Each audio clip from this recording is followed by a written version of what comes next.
Hello everybody, today on Now That's What I Call First World Problems, I've bought an Aston Martin, what am I going to do with it? This is the next chapter in the story of the car, formerly known as the DB9.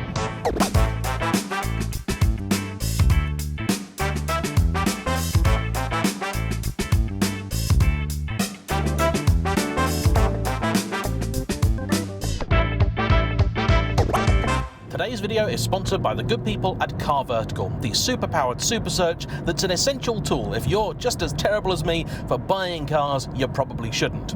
A CarVertical search takes just 60 seconds and requires only a registration or VIN number. It'll check all the stuff you want to know when buying any used car, including accident damage, regardless of write-off status, mileage discrepancies, MOT failure points, outstanding finance, fire, and theft. It's particularly useful for cars that have been imported because it cross-references a number of databases from around the globe. And even better, you get 10% off with my discount code JAYEMM. So then, for those who haven't been keeping up with the story so far, this is my Aston Martin.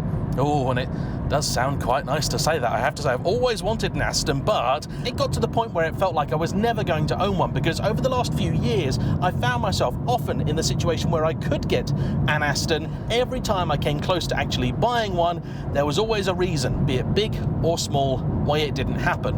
And I felt like that was always going to be the case. Then, a couple of months ago, an opportunity presented itself that I felt I could not ignore. At that time, I had my relatively new to me Maserati Grand Sport, which I'd taken up to Scotland, greatly enjoyed, but felt like it wasn't quite the car for me. Meanwhile, my good friend Ben, over at Dad Cars, had this, the DB9, and because he wants to be a full-time YouTuber and now has 4 children, not just 3, he needed a car which could seat all of them and also would help free up a little bit of capital to help him keep going while he builds the channel. A very worthy cause, and one I'm very proud to say I am helping him with. Though I had and ahed about maybe actually buying the car for myself, once again I figured, you know what, that would be a stupid thing. I don't need a DB9, I don't want a silver one, and I knew that Ben really needed some cash. I didn't have all that much of that, and though he was definitely interested in the Maserati, the sensible thing to do would be for him to sell this and simply buy my car off me. Unfortunately, during the prep process, Ben sent the car off to get some work done, and sadly, that work wasn't done to the standard that anybody involved wanted.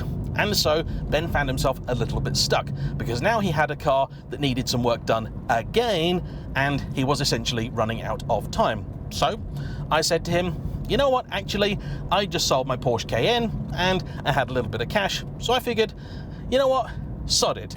I'll have your Aston off you. If you'll sell it to me, you can have the Maserati as a Part X, and that way we can both continue making content on each of the cars, because we know people watching the channels are invested in the cars as much as they are us, and this seemed like a win-win for everybody.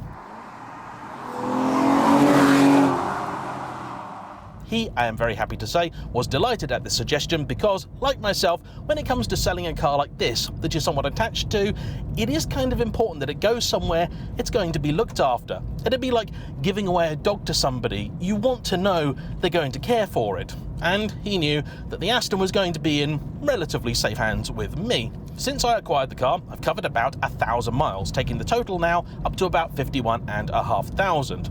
I have been always fairly open about the fact this is not a car I intend to keep long term. The first gen DB9 is just not the car for me, and definitely not in silver, grey or black.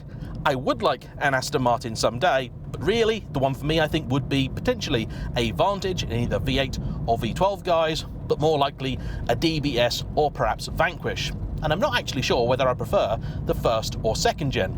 Head says get the second, but heart is kind of leaning towards the first, though I know that would be a daft idea, particularly as I already have my Ferrari 550 for vintage V12 goodness.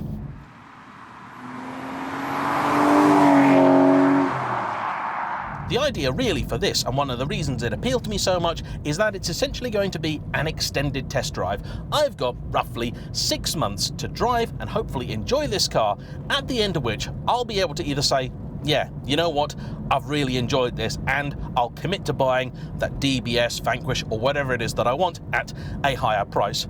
Or I'll go, you know what, it was lovely, but actually I've got the Aston thing out of my system. I'm quite happy with the cars I have already.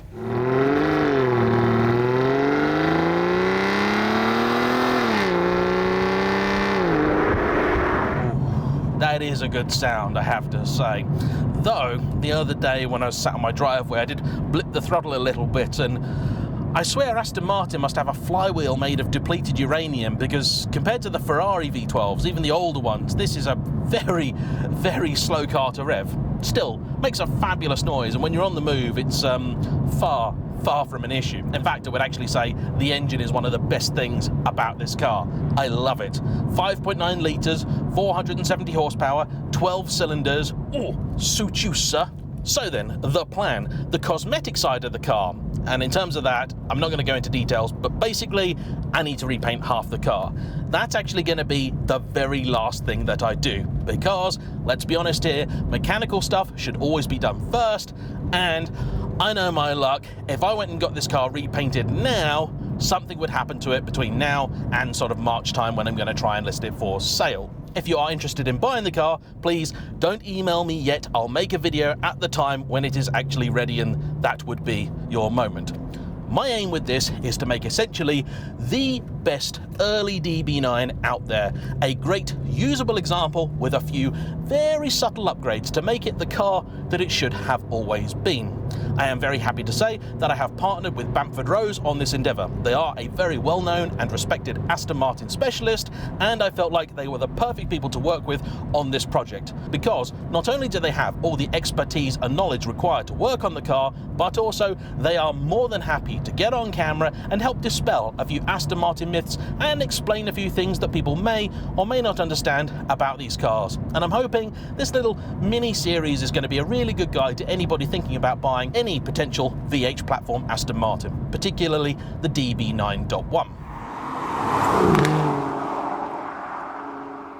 Luckily for me, Ben is the sort of chap that when he has an issue with his car, he takes it to get sorted straight away. And I can see that in his couple of years with the car, he has not shied away from spending on it when it has required it. In fact, in that time, I think he spent about £8,000 on service and maintenance, meaning these aren't actually a dramatically cheaper car than an equivalent V12 Ferrari. I think I've actually spent about a similar amount of money on the F12, though granted, over a slightly shorter time period and definitely fewer miles. This is one of the reasons that I was happy to buy the car, because though it was a relatively cheap example of what it was, mechanically, I generally knew where I stood with the car. That being said, I have detected a few things that will need tending to sooner rather than later, including the fact the car is sadly going to need a pair of new front tyres. Somehow, and neither Ben nor myself know how, the near side front has been damaged. It's been driven when essentially flat, the TPMS system has been damaged, and though it's not an unsafe tyre, it has been taken off and inspected, damage has occurred, and simply put, I don't really trust it. So a new pair of front tyres need to go on at the absolute minimum. There is also a noise that you may be able to hear, which is not that lovely V12, but instead a bearing that's on the way out. I have already been to Bamford Rose with the car because I was slightly concerned about that. They gave it a listen and a drive and said, actually, yes, we know it's making a racket, but don't worry, they can sound an awful lot worse and still be fine. They're quite robust things. So that's going to need tending to. Bamford will also give the car their customary once over, check everything and see if there's any stuff that we haven't noticed thus far. They're also going to service it, which, though strictly not necessary, it would be ahead of time, is something I'd like to get done, and also, as they'll already be disassembling a few bits of the car, we may as well just get it done at the same time. It's just another thing that I'd like done, because then you know where you stand with the thing. Next up on my list of things to sort, it's the exhaust. Though it already makes a fairly decent sound, I don't think it's quite raucous enough. It's an Aston, I think it should always be a little bit understated, but even with the valve welded open, courtesy of this little thing, it's just not quite enough for me. I'd like just a touch more. Happily, Bamford have a solution for this. They have a system that essentially replaces the two cats in the middle of the exhaust, and don't panic, that will still leave the car with 4. Yeah, these have 6 from factory. With those removed, the car will just sound a hair fruitier, and that's really all I need. So we're going to do that. But one unexpected thing I found is the suspension. When I drove this car for the first time after getting it, I thought, you know, it feels just a bit firmer than I seem to remember some of these later cars being. And that's because it has the dampers of a slightly earlier car. In 2009, Aston Martin changed their damper supplier from a company called Dynamics, later Multimatic, over to Bilstein. When they did that, the ride quality of the cars improved significantly. In many videos, for example the V12 Vantage, not the S, I've complained about the quality of Aston Martin ride and how, to me, it's just not right for what is supposed to be a fabulous gentleman's GT. Apparently, this damper supplier is a big part of that. They promised Aston Martin the world and failed to deliver. Bilstein gave them a product that was not only quite a bit cheaper, but also quite a bit better.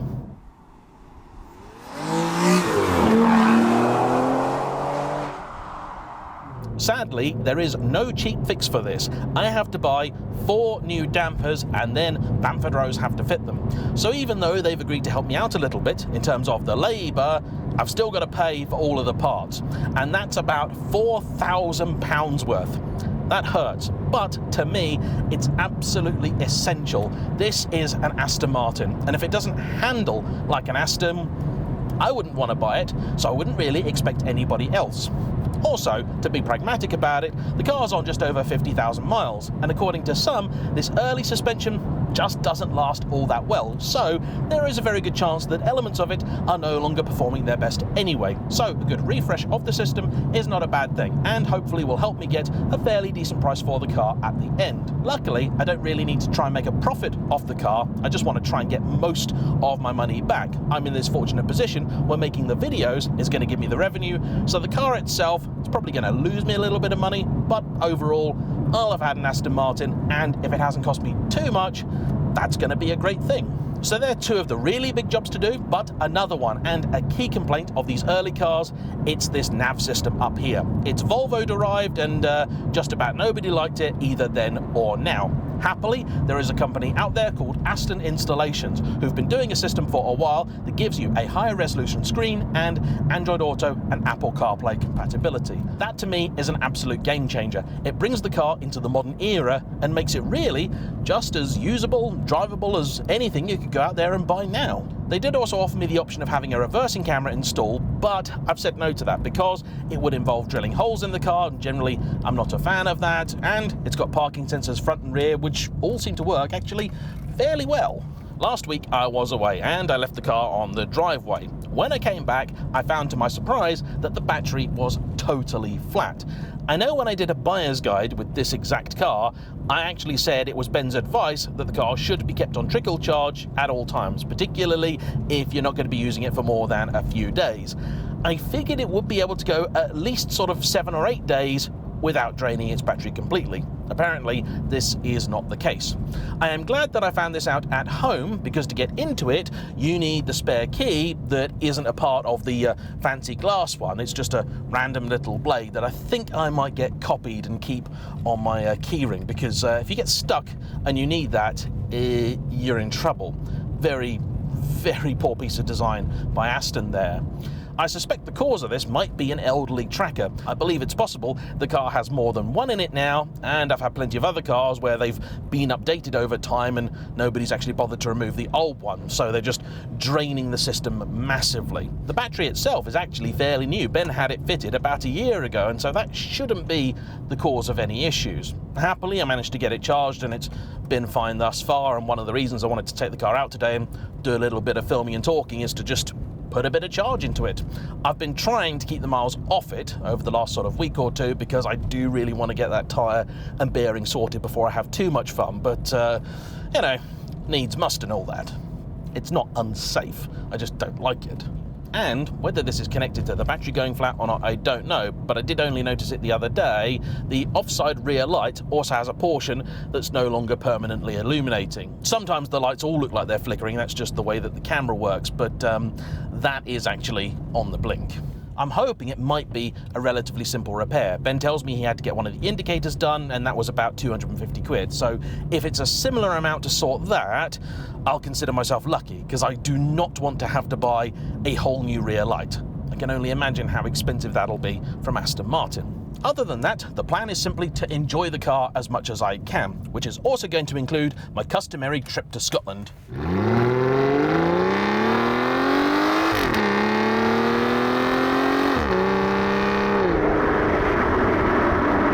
I'm going to do in early December. So after I've had the exhaust, the dampers, and also the nav unit done. This will be when the car should be mechanically fairly close to complete. And I want to use that time to evaluate the car, make sure that the changes I've made have done what I hoped that they would, and also to give the car a thorough shakedown and try and find any other small niggles. After that, it'll probably be parked for a little bit, used every now and again just to keep the battery topped up and the fluids moving through it, and then I'll get the car sorted in terms of paintwork, which will also be done at Bamford, and finally in February we'll do the last of the prep. I'll make a few more videos, summarise it, and in March or so it'll go up for sale. So yeah, that is the plan for the DB9. Essentially, just bring the car up to standard and hopefully sell it on to somebody that's going to really enjoy it, cherish it, and appreciate all the stuff that we've done. So that's the plan. Ladies and gentlemen, hedge your bets as to how right or wrong it's going to go. And as ever, I want to say a big thanks to all of you for watching. Don't forget to hit the like button, comment down below, subscribe to my channel and Dad Cars if you haven't already, and I'll see you for the next one. If you'd like to watch some more Aston Martin content, why don't you check out this video I did recently on the DB11. See you for the next one. Bye-bye.